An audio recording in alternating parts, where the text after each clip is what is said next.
Selamat pagi, Shalom, sidang jemaat yang kasih Tuhan. Pada pagi yang indah ini kembali kita datang ke hadirat Tuhan. Tapi sebelumnya mari kita ambil saat teduh sejenak. Kita mau mengingat kembali bahwa betapa baiknya Tuhan dalam kehidupan kita. Sepanjang kehidupan ini Tuhan sentiasa melawat, memberkati kita. Tuhan tidak pernah meninggalkan kita. Tuhan yang selalu setia, Tuhan yang selalu ada bagi kita.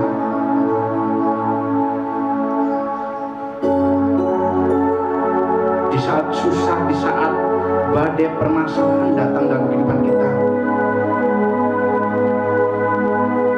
Tuhan selalu hadir, Tuhan selalu ada bagi kita semua. Oleh karena itu, patutlah kita mengucap syukur kepada Tuhan. Patutlah kita meninggikan Dia, Allah yang hidup, Allah yang setia, yang tidak pernah meninggalkan sedetik pun dalam setiap kondisi apapun yang kita alami. Dialah Raja di atas segala raja. Dialah Tuhan. Dialah Allah yang berkuasa.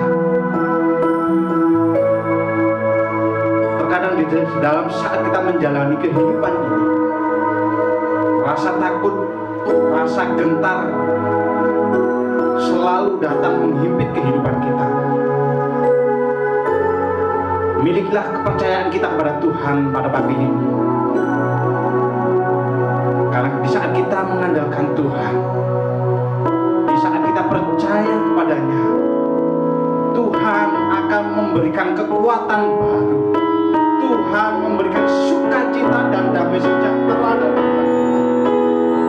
Bahkan kasih setia Tuhan selalu diberikan baru setiap hari. Jangan pernah engkau pandang masalah, jangan pernah engkau ingat kembali persoalan. Tetapi marilah kita ingat bahwa Tuhan yang terlebih besar dari segala-galanya, Ia sanggup menolong, Ia sanggup memberkati kehidupan kita, melepaskan kita dari setiap masalah yang kita hadapi. Mari kita puji Dia. Kita siapkan hati kita. Kita mau menyembah Dia. Kita mau mengagungkan Dia. Yesus Tuhan, Yesus Raja.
Rajaku, Kau yang mulia di bumi dan di surga. Kaulah Tuhan kami, Kaulah Tuhanku, Kaulah Rajaku.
kali pujian ini Tuhan. Hanya Engkau Allah yang layak kami agungkan Tuhan. Hanya Engkau Allah yang layak kami tinggikan Tuhan. Tiada nama lain di bumi di surga seperti namamu Yesus. Nama yang berkuasa, nama yang hebat, nama yang ajaib Tuhan. Terima kasih Tuhan. Terima kasih Bapa buat kasih setiamu Tuhan. Glory bagi Yesus. Haleluya. Terima kasih Tuhan. Terima kasih Bapa. Setiap masalah dan persoalan tidak dapat kami lalui Tuhan tanpa kami menyertakan Engkau dalam hidup kami Tuhan. Tetapi di saat kami berserah, di saat kami berdoa Tuhan, Engkau akan menurunkan tangan-Mu untuk memberkati kami Tuhan. Kami percaya Tuhan. Kami percaya Bapa. Hanya Engkaulah jawaban. Hanya Engkaulah sumber kepastian dalam kehidupan kami Tuhan. Kalau sebentar lagi kami juga akan merenungkan kebenaran firman-Mu. Ajar kami duduk diam di hadirat-Mu Tuhan. Ajar kami merendahkan diri kami. Kami buka hati kami untuk kami boleh diisi kebenaran firman-Mu Tuhan. Dan biarlah firman-Mu Tuhan tinggal tetap dalam kehidupan kami. Kami siap menerima kebenaran firman-Mu, dan kami siap membawa firman-Mu kemanapun kami pergi Tuhan. Sehingga firman-Mu itu Tuhan kami bawa untuk kami juga boleh menjadi berkat Tuhan. Terima kasih Tuhan Yesus. Terima kasih Roh Kudus.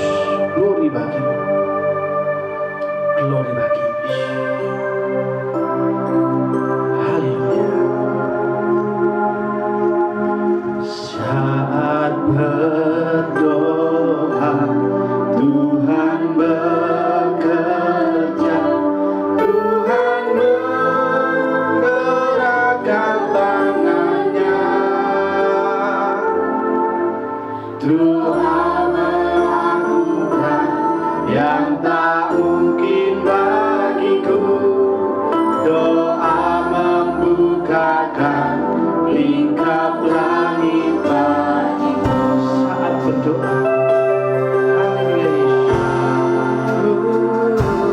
saat berdoa Tuhan bekerja, Tuhan menggerakkan tangannya,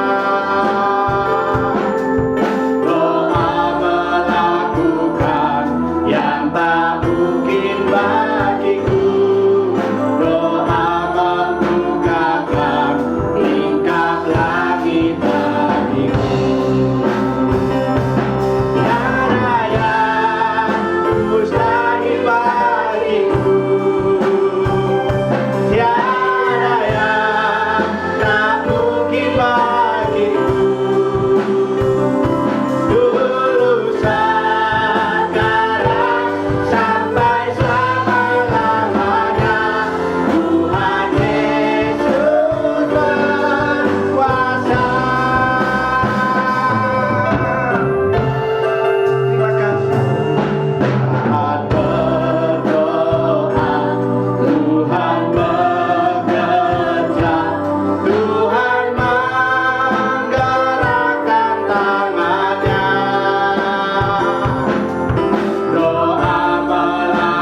pagi menjelang siang ini. Terima kasih Bapa, berfirmanlah kepada kami karena kami telah siap mendengarkan firman-Mu. Karena firman-Mu itu adalah jawaban bagi kami semua. Firman-Mu adalah kekuatan bagi kami.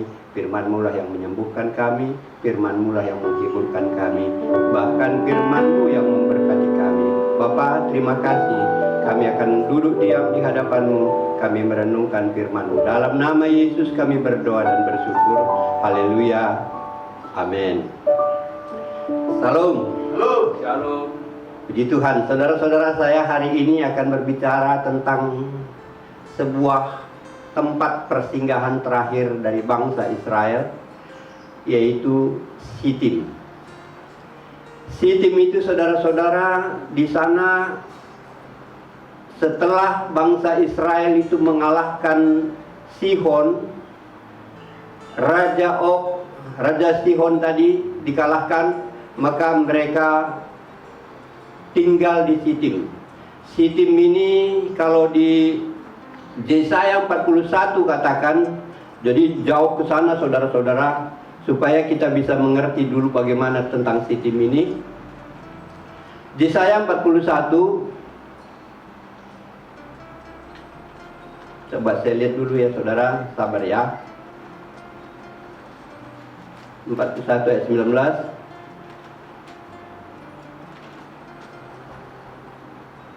Begini firman Tuhan. Aku akan menanam pohon aras di padang gurun, pohon penaga, pohon murad, dan pohon minyak.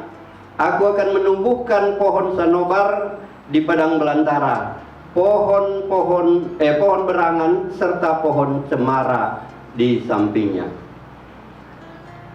Gini saudara-saudara, Yesaya ini mengungkapkan tempat persinggahan terakhir Israel itu setelah mereka 40 tahun berjalan dari tanah Mesir, ya, sampailah mereka di dataran Moab, itu namanya Sitim.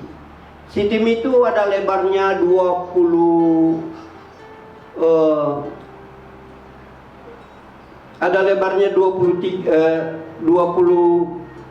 km lebarnya, dan panjangnya 12 km saudara-saudara, dan panjangnya 23 km.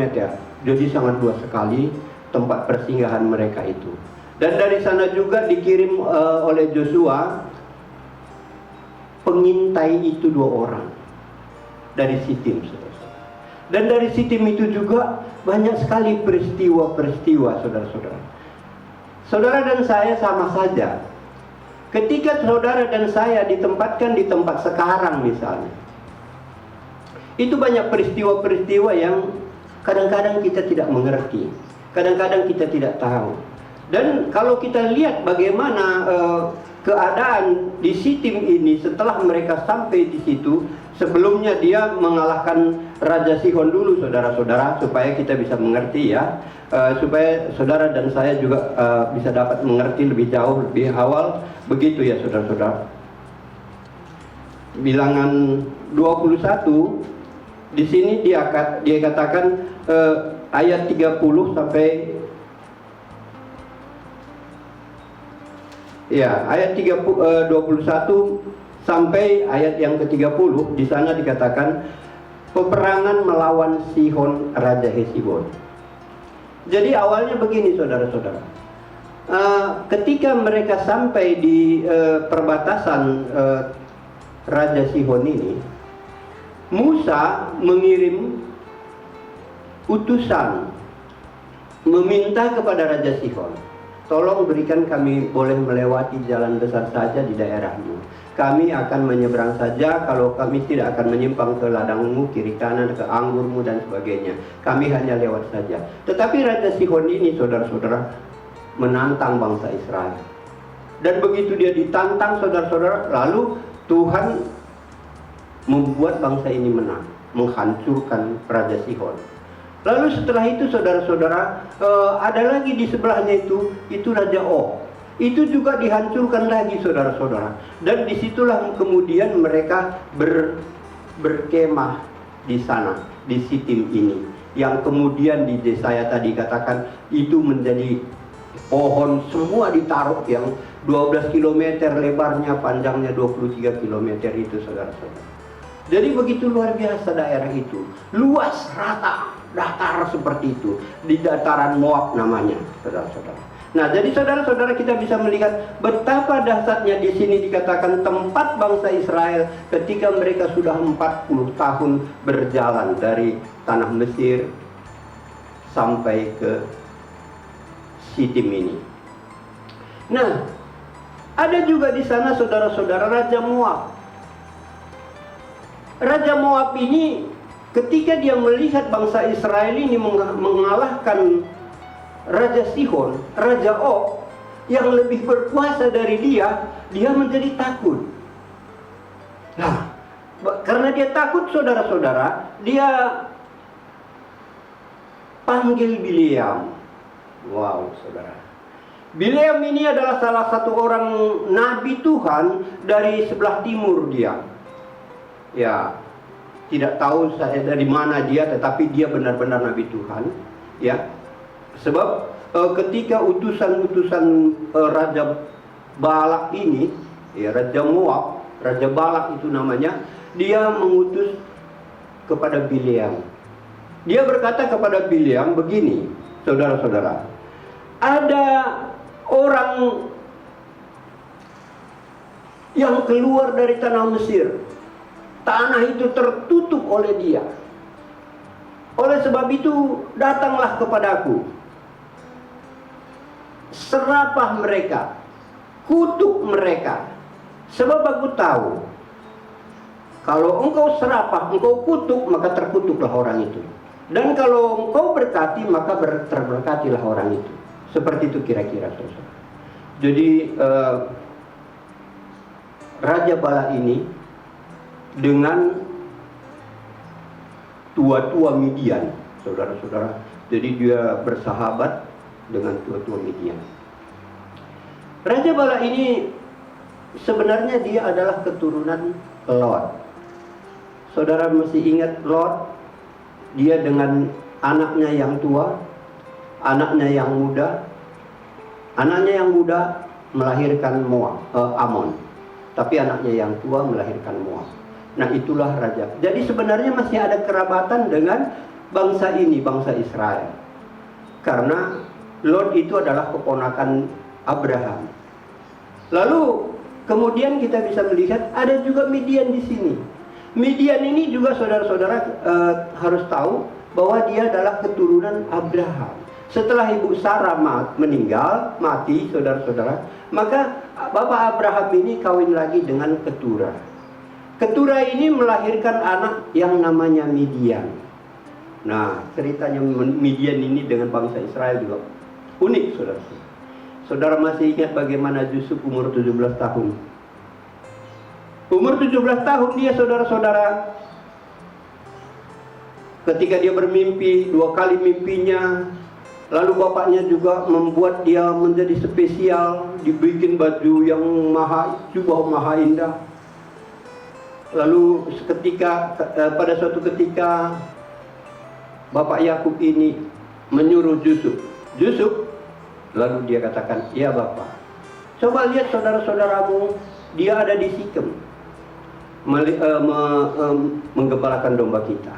Apakah dalam keadaan baik mereka?" Dan begini bla bla bla bla begitu, saudara-saudara. Lalu mereka datang, Yusuf datang ke sana. Lalu dia cari-cari di daerah Sikem, terus tidak ada. Lalu ada orang di situ.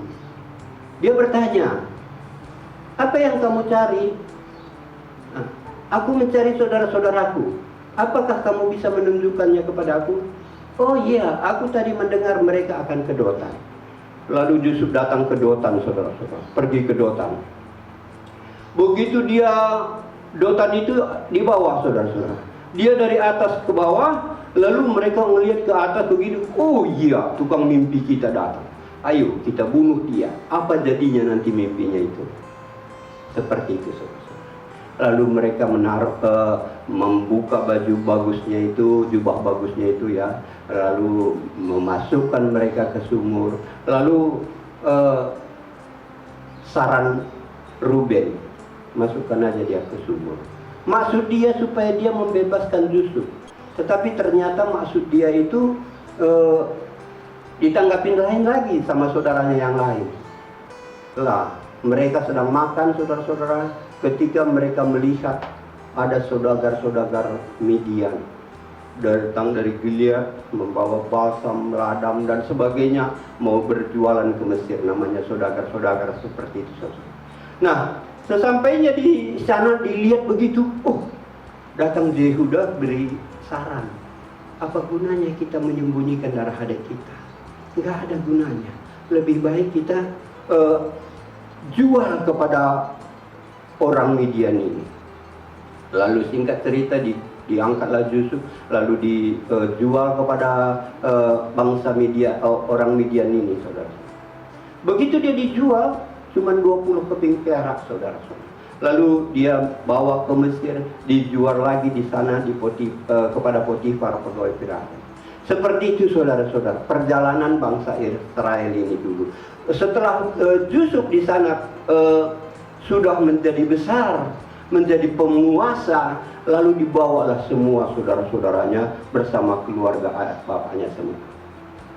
Makanya bangsa Israel ini ada banyak di Mesir, tinggal di Mesir.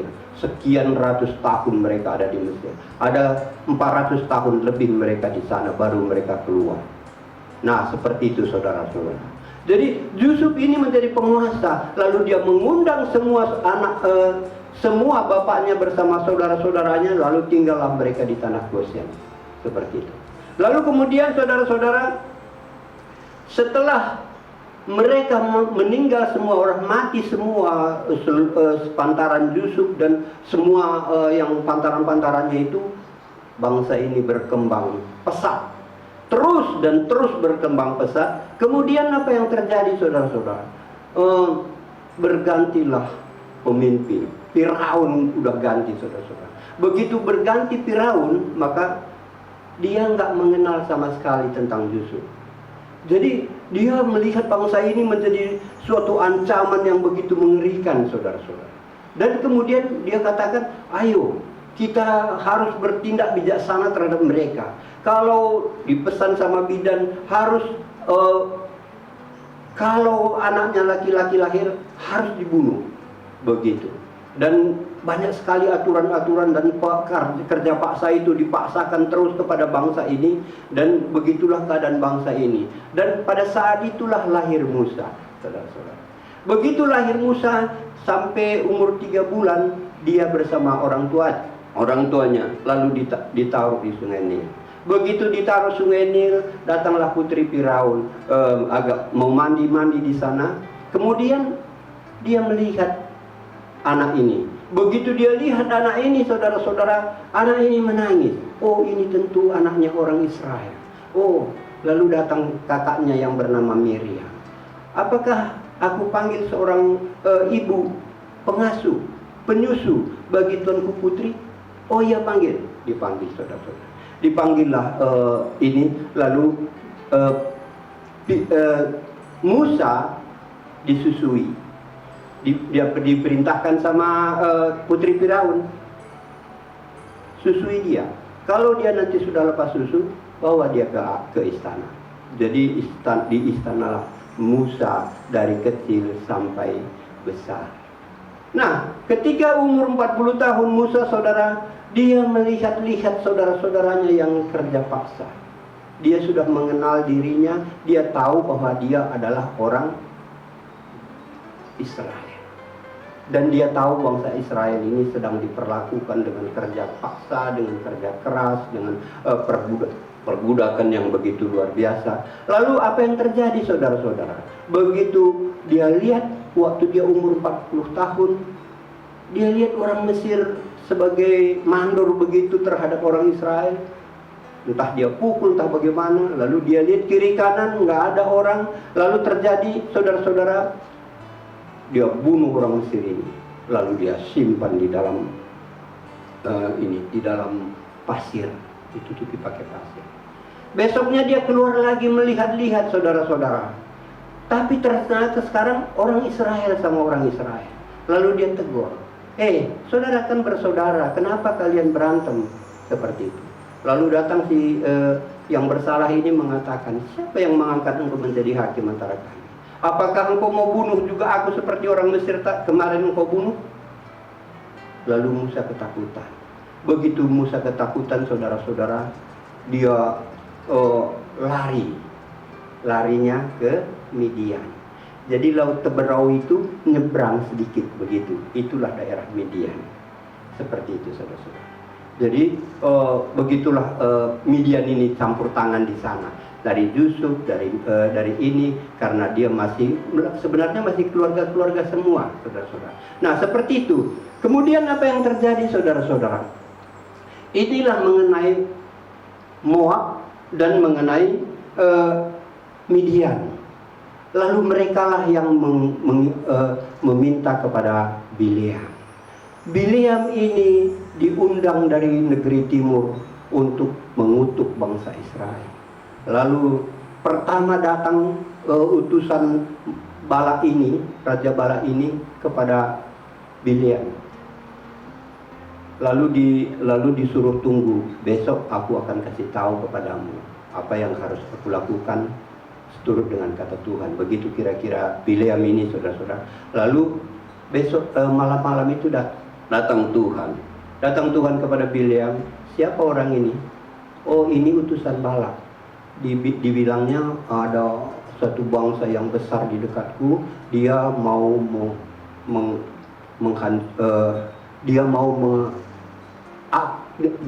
dia suruh aku mau mengutuk mereka. Gitu. Oh, lalu Tuhan berfirman kepadanya, jangan kau kutuk dia. Dia orang yang sudah diberkati. Sebab Tuhan tahu, ya, sebab dia bilang begini kepada ini, ada satu bangsa yang besar dari Mesir keluar dan dekat di dekat daerahku. Jadi mari datang kutuk dia supaya mereka bisa kukalahkan. Seperti itu kata Balak kepada melalui utusannya ini kepada Bileam.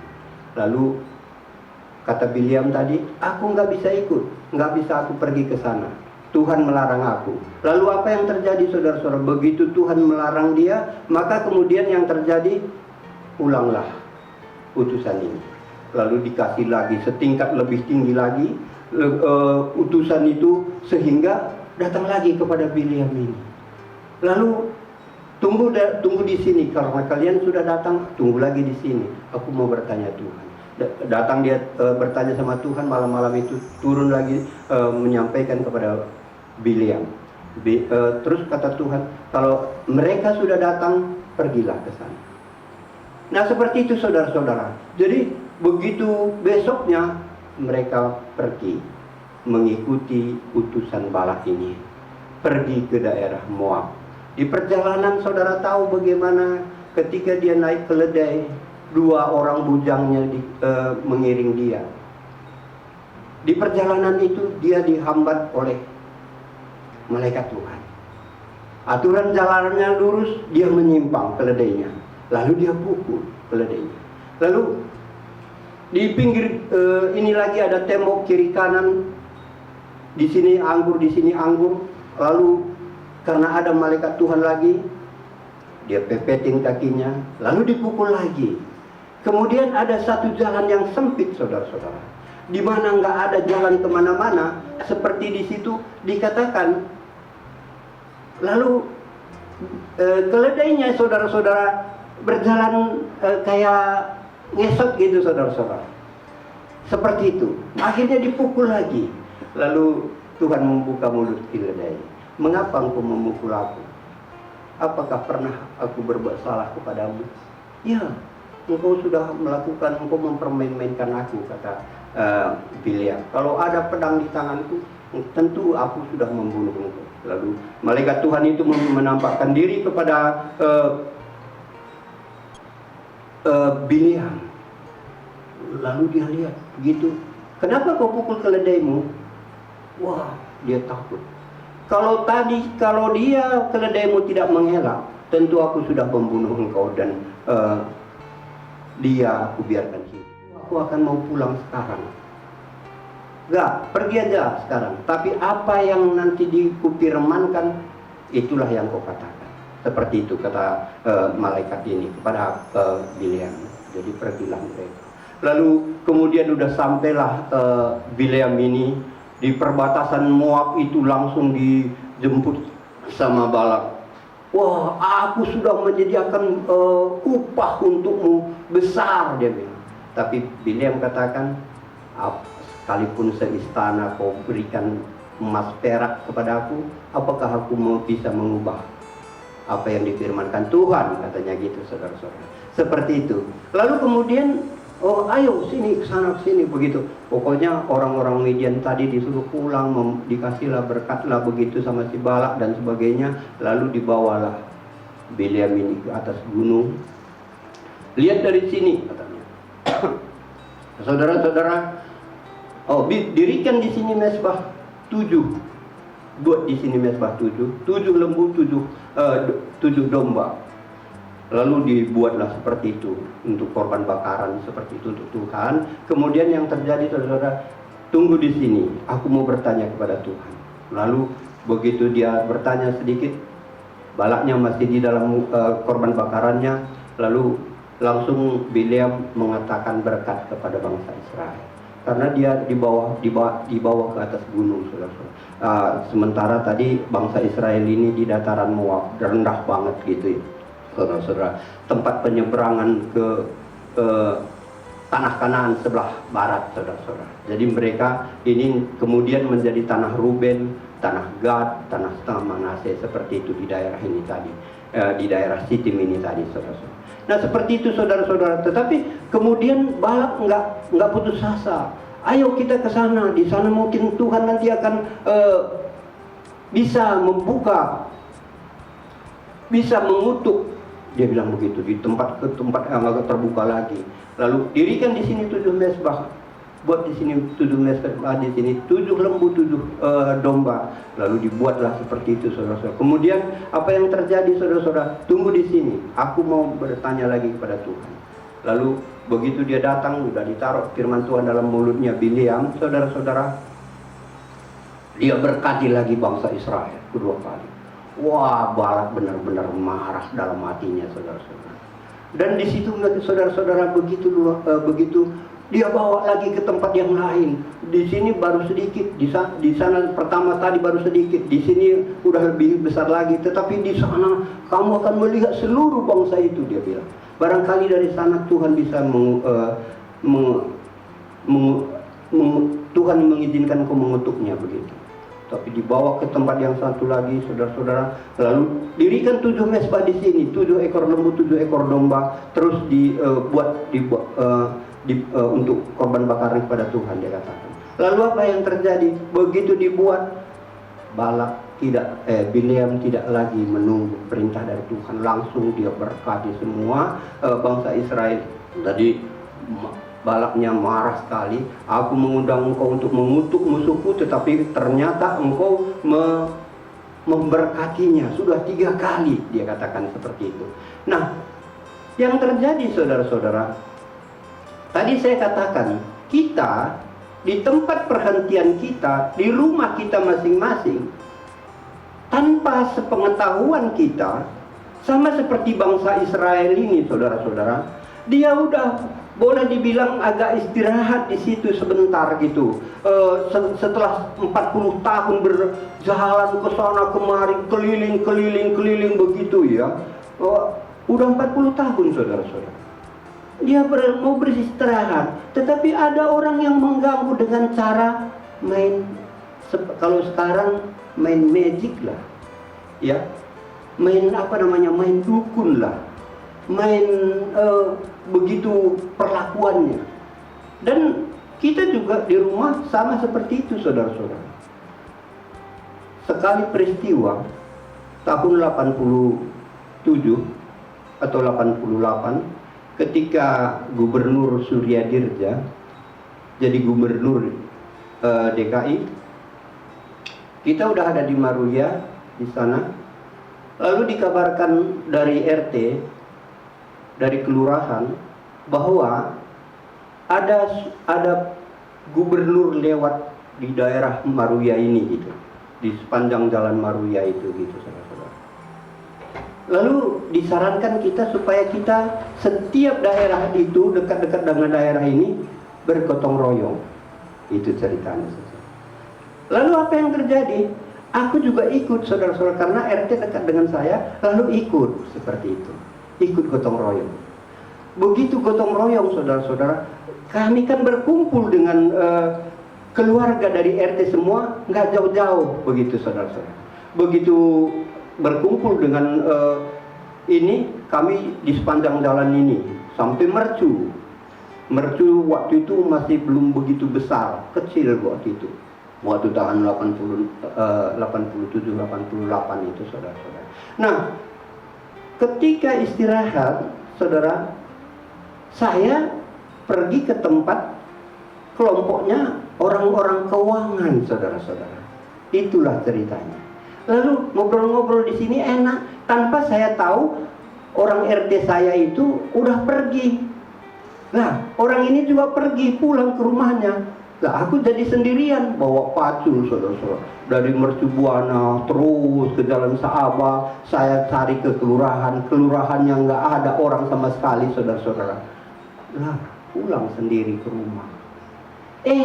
Ternyata orang ini membuat jalan, saudara-saudara. Sampai sekarang jalan itu hanya bisa lewat motor, saudara-saudara. Sampai hari ini. Dan mereka waktu itu membuat jalan yang bisa muat mobil dari jalanan besar ke kampungnya gitu, saudara-saudara. Lalu setelah dia buat itu, lalu mereka foto-foto pada saat itu. Begitu foto-foto, lalu datang yang punya tanah, dikasih uang 5 juta kepada anaknya Soeharto pada waktu itu. Lalu begitu dikasih kepada anaknya Soeharto 5 juta, setiap orang yang ada di gambar itu, saudara, dicabut semua sama polisi, ditaruh di polsek Kebun Jeruk sana. Pokoknya lama di situ semua. RT-nya juga masuk, saudara-saudara, menangis-nangis, istri keluarga semua menangis-nangis. Anak-anaknya juga bawa datang semua ke situ, saudara. Jadi orang pada ketakutan semua, lari semua.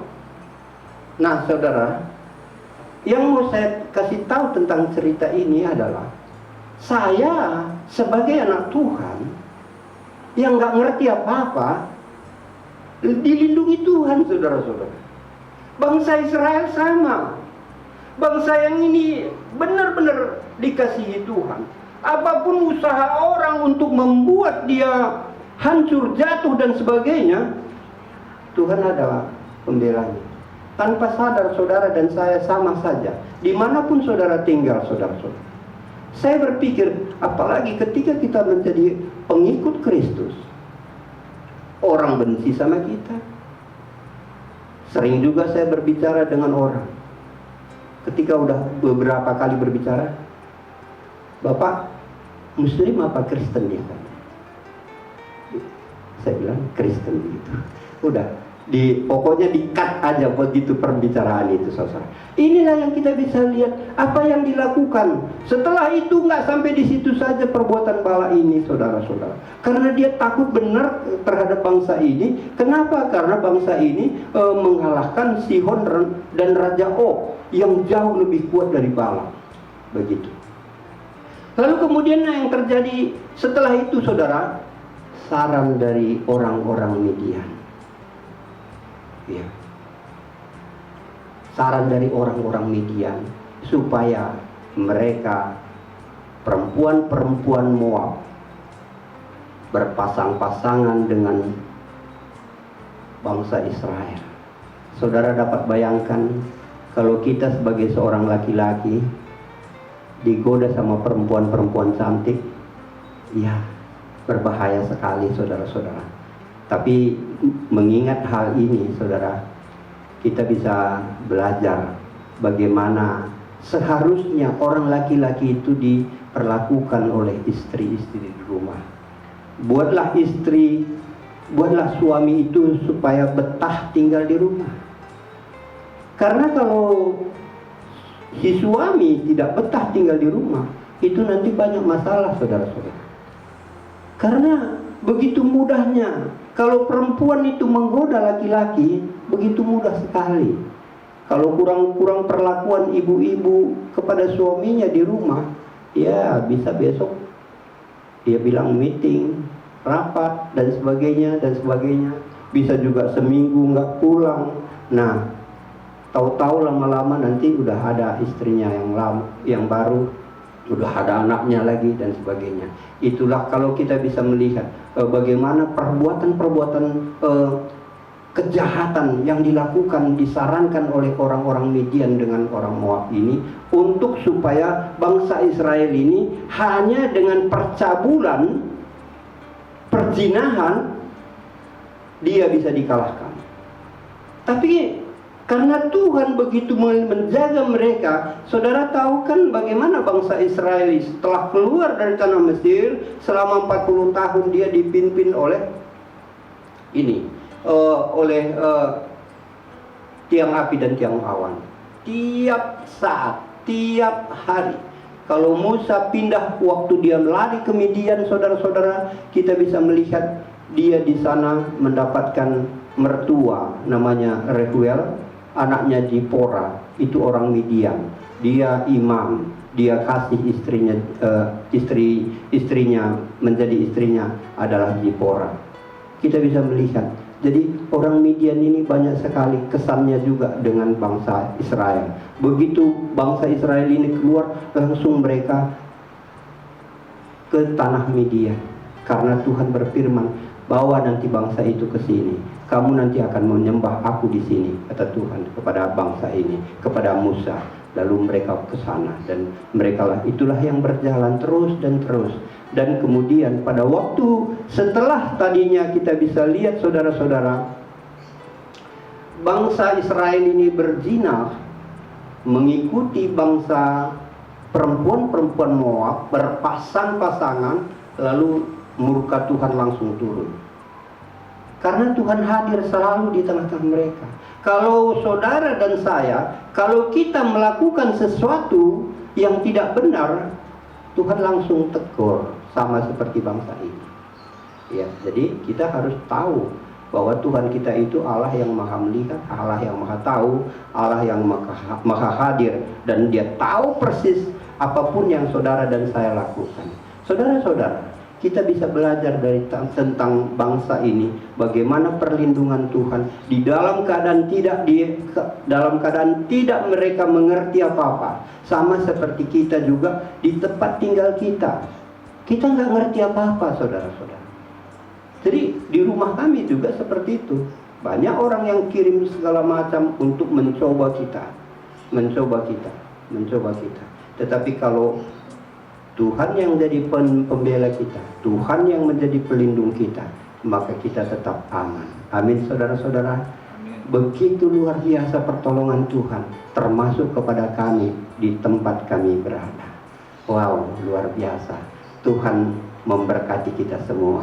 Dimanapun saudara berada, tetaplah semangat, tetaplah andalkan Tuhan. Sebab apabila saudara mengandalkan Tuhan, maka Tuhan tetap akan menjaga, melindungi, memimpin, dan menyertai saudara terus dan terus selama-lamanya. Puji Tuhan. Haleluya.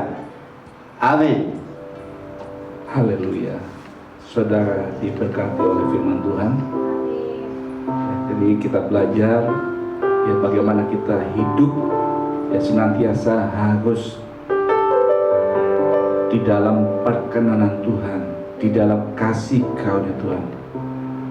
Puji Tuhan, luar biasa firman Tuhan. Amin. Dan seperti ya tadi Pak Ginting sampaikan bagaimana bangsa Israel itu dibela oleh Tuhan, ya. Walau tadinya tanda kutip kayak mau disantet, saudara. Tapi Tuhan bela. Saya pernah membagikan firman Tuhan bagi saudara, kalau saudara ingat, ya. Di dalam Yesaya 54:17, setiap senjata yang ditempa terhadap engkau tidak akan berhasil, dan setiap orang yang melontarkan tuduhan melawan engkau dalam pengadilan akan engkau buktikan salah. Kenapa? Karena Tuhan yang membela kita, Tuhan perlindungan kita. Ya, Dia adalah tempat perlindungan kita dan pelindung kita. Amin. Jadi Jangan takut, jangan gentar. Kalau kita tetap ada di dalam jalannya Tuhan, kita ada dalam rencananya. Jadi jangan keluar dari kasih karunia. Mari saudara, kita siapkan hati. Kita akan tutup ibadah hari ini, ya. Kita akan berdoa sejenak dan menerima berkat daripada Tuhan. Haleluya. Mari saudara, kita siapkan hati kita semua. Bapa di surga, terima kasih Tuhan, kami mengucap syukur buat firman-Mu yang mengajar kami Tuhan bagaimana kami harus tetap di dalam perlindungan Tuhan, karena tempat perlindungan Tuhan, di dalam hadirat Tuhan ada kuasa yang membela kami, ada kuasa yang membentengi kami Tuhan dari segala kuasa jahat, dari segala kuasa-kuasa yang tidak baik Tuhan. Terima kasih Tuhan, kami mengucap syukur Tuhan, kami percaya Tuhan, perlindungan-Mu Tuhan tak terkalahkan, tak tertandingi, karena Tuhan yang membentengi kami adalah Tuhan pencipta langit, bumi, dan alam semesta. Terima kasih Tuhan, kami mengucap syukur, kami berdoa Tuhan memberkati juga Bapak Evangelis Tenang Ginting Tuhan, bersama keluarganya Tuhan berkati, memperbesar kapasitasnya di dalam pelayanan Tuhan, di dalam hikmat Tuhan, sehingga menjadi berkat bagi keluarga, komunitas, dan dimanapun dia berada. Terima kasih Tuhan, kami juga mengucap syukur Tuhan buat hari ini. Biarlah terus Tuhan kami serahkan hidup kami dalam tangan-Mu, dan kami juga berdoa Tuhan, agenda-agenda pelayanan Tuhan yang akan datang kami serahkan dalam tangan, bukan kehendak kami, tapi kehendak Tuhan yang jadi. Dan biarlah Tuhan kami juga berdoa untuk bangsa di mana kami tinggal, kota di mana kami berada, yaitu bangsa Indonesia dan kota Jakarta Tuhan. Walau sepertinya kelihatannya Tuhan Yesus, badai terus mendatangi Tuhan, pandemi masih ada Tuhan, tapi kami percaya Tuhan, Tuhanlah yang membentengi kami, Tuhan yang melindungi bangsa Indonesia dan kota Jakarta, karena Tuhan yang berdaulat atas bangsa ini, atas kota ini, bahkan atas pribadi kami. Terima kasih Tuhan, kami mengucap syukur Tuhan.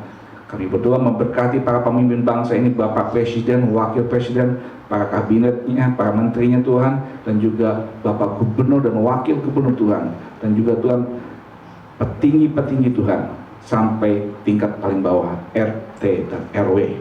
Terima kasih Tuhan, kami mengucap syukur Tuhan, kami serahkan semua tangan-Mu, dan hidup kami, rencana kami, biarlah Tuhan, Engkau yang menggenapinya Tuhan, Engkau yang memimpinnya Tuhan, bukan rencana kami Tuhan, tapi rencana menjadi dalam hidup kami. Terima kasih Tuhan, kami mengucap syukur. Mari saudara, kita angkat kedua tangan kita.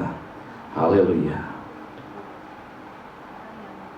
Bapa di surga, siang hari ini Tuhan, biar hamba berdoa memberkati setiap umat-Mu yang ada pada hari Tuhan, mendengar, melihat melalui ibadah online hari ini Tuhan. Terima kasih Tuhan, diberkatilah setiap mereka dengan berkat yang terbaik, berkat Tuhan, berkat Abraham, Ishak, dan Yakub menjadi bagian kami, di dalam nama Yesus. Diberkatilah kita semua. Haleluya. Tuhan memberkati engkau dan melindungi engkau. Tuhan menyinari engkau dengan wajahnya dan memberi engkau kasih karunia. Tuhan menghadapkan wajahnya kepadamu dan memberi engkau damai sejahtera. Terimalah berkat damai sejahtera pada surga, kasih Tuhan Yesus, dan persekutuan indah bersama Roh Kudus hari ini dan sampai selamanya. Di dalam nama Tuhan yang terima dan percaya, katakan bersama saya, amin. Shalom. Saudara sekalian, pengumuman untuk ibadah minggu depan selanjutnya kita akan tunggu. Kalau memang tidak diperpanjang PSBB ini, kita akan ibadah secara tatap muka atau offline langsung. Jadi untuk tanggal 18 ya, saya akan berikan pengumuman lebih lanjut. Ya, kalau tidak diperpanjang PSBB ini di Jakarta, kita akan ibadah kembali bersama-sama. Sampai jumpa minggu yang akan datang. Tuhan Yesus berkati.